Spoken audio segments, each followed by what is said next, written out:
the Chichester Range in Western Australia's Pilbara. It's a wilderness being transformed into a mining metropolis. And the driving force behind it is the richest man in Australia, Andrew Forrest, known by his schoolboy nickname, Twiggy. I don't feel any different to any other ocker walking up and down the streets of Brisbane or Perth or Sydney or Melbourne. I'm just one of them. This month, Fortescue Metals Group reached its first vital deadline and began shipping ore. Thank you, boys! As a businessman, he's incredibly clever, he's very commercial, he knows how many cents go in to make a dollar. It's a scene that many financial experts never thought they'd see. Tim Treadgold is a journalist for Forbes magazine. He's witnessed Andrew Forrest's achievements and failures. He's defied the critics, he's defied me. I wasn't a believer in Andrew until I went up to his site last year.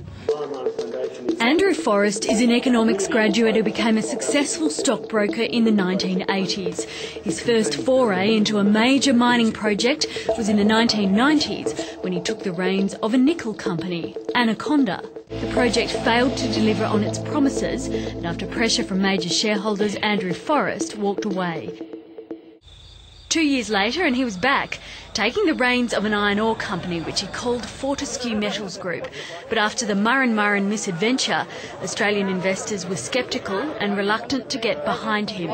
Andrew Forrest found an ally in America. He managed to convince US investment company Leucadia his past failures wouldn't be repeated, and other investors from the US and Asia to back his plans.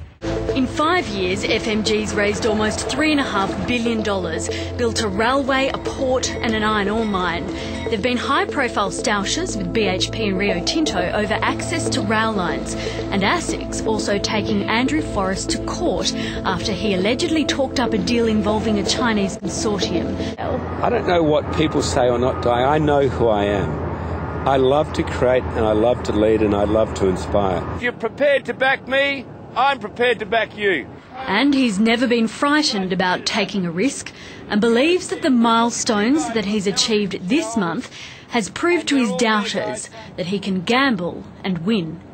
From me personally, the biggest thank you of all. Cheers, team. Let's get into it. Thanks, guys.